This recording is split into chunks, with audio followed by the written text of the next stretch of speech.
Bem-vindos novamente e o nosso assunto de hoje é: posso fazer o meu pack de baterias? E confesso aos senhores que pensei em fazer este vídeo já logo na época que estávamos tratando de baterias, bateria de lipo, LiFe, mas acabei achando que era desnecessário, mas houveram bastante questionamentos sobre o assunto, então este é o nosso assunto de hoje. Posso, mas não devo, e vou explicar o porquê. Eu fui durante esta última semana a uma loja de eletrônica que possui componentes eletroeletrônicos de qualidade e comprei 4 baterias de 1,2 volts por 1 ampere cada uma, ou 1000 miliamperes, aí como é mais conhecido no nosso hobby do aeromodelismo. Estas 4 baterias me custaram exatamente R$ 48, R$ 12 cada uma. Então só eu já tenho R$ 48. A próxima etapa seria montar o pack de baterias, mas eu preferi não fazer. Eu fui atrás de 2 eletrônicas que se propuseram a fazer e fui atrás dos valores. Uma cobrou R$ 45 e a outra cobrou R$ 70. Então assim, na média, este pack de baterias custaria R$ 70 mais os 48, uma cobrou 45, na média R$ 100 para fazer um pack de baterias de níquel metal hidreto, são as baterias que nós encontramos nessas eletrônicas, de 4,8 volts por 1 ampere. Por quê? Porque essas 4 em série terão suas tensões somadas e manterão a corrente nominal de cada uma delas, que é 1 ampere. Mas por que não vale a pena fazer? Quanto está uma bateria de 6,6 volts LiFe ou uma de 7,2 volts LiPo no mercado? Menor do que este valor de R$ 100. Você encontra por 60, 70, R$ 80. Ah, mas eu vou precisar de um U-Back. Sim, vai precisar, mas mesmo assim, é mais garantido, é mais tranquilo usar uma bateria já pronta. A questão é que a montagem de uma bateria dessas, mesmo que sendo feita por uma eletrônica que possua os componentes adequados, ferro de solda correto e a solda de qualidade. 2, habilidade para fazer.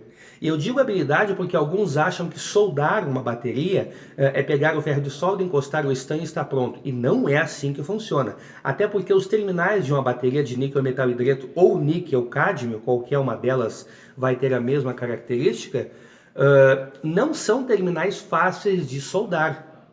É muito comum se tentar 1, 2, 3, 4 vezes até se conseguir com que a solda pegue. Então, acaba se tornando algo trabalhoso e pior, sujeito a falhas. Aí alguns poderão dizer: ah, mas como é que antigamente, há cerca de 10, 12, 15 anos, as baterias de níquel eram feitas? Era uma solda diferente. Não era realizado com processo de ferro de solda e estanho. Era uma chamada solda a ponto. Era algo meio que, como é que eu vou explicar assim? Era um sistema em que era injetada uma corrente elétrica e fazia uma fusão dos terminais. É algo um pouco diferente, eu diria até muito diferente, do processo ferro de solda e solda. Então, aquilo tinha uma qualidade que nós não conseguimos ter no processo de solda com estanho e ferro de solda. Está sujeito a dar falhas, sim. Eu já presenciei vários colegas que perderam seus aeromodelos por terem montado um pack de baterias que apresentou problemas. Então não vale a pena o risco. Não compensa, não vamos tentar reinventar a roda, como se é dito aí popularmente. Vejam aqui o seguinte: não estou dizendo que não pode, mas nem tudo que eu posso me convém. E esse é um caso bem típico, não compensa o risco de se montar um pack de baterias.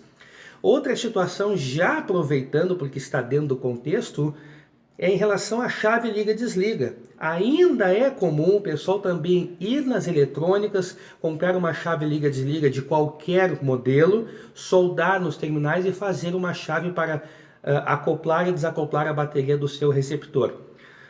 Por que passar trabalho de novo?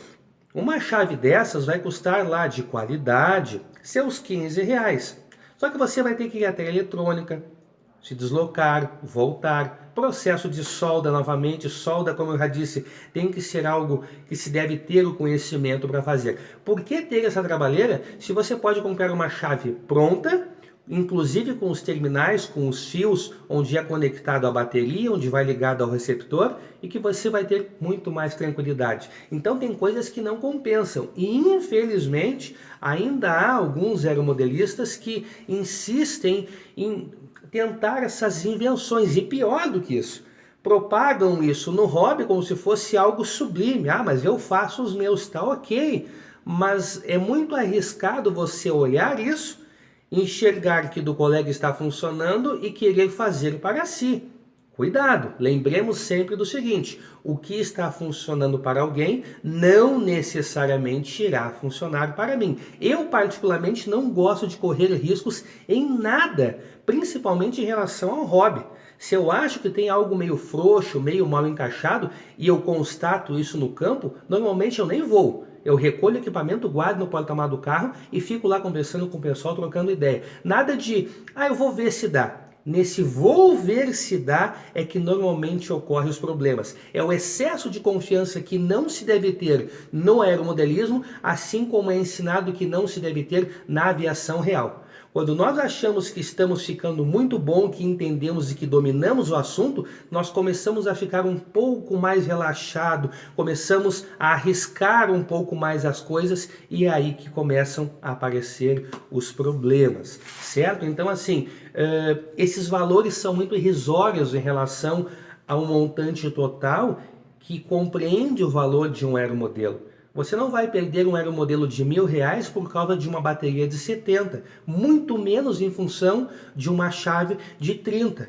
Cabe sempre essa analogia, porque às vezes numa pequena economia nós acabamos tendo aí um grande prejuízo. Certo? Então esse é o nosso assunto de hoje, nada de gambiarras, nada de invenções. Alguns poderão dizer, mas eu não tenho condições. É preferível você não voar 1 ou 2 finais de semana para juntar o dinheiro e colocar um componente de qualidade que você irá voar por muito mais tempo.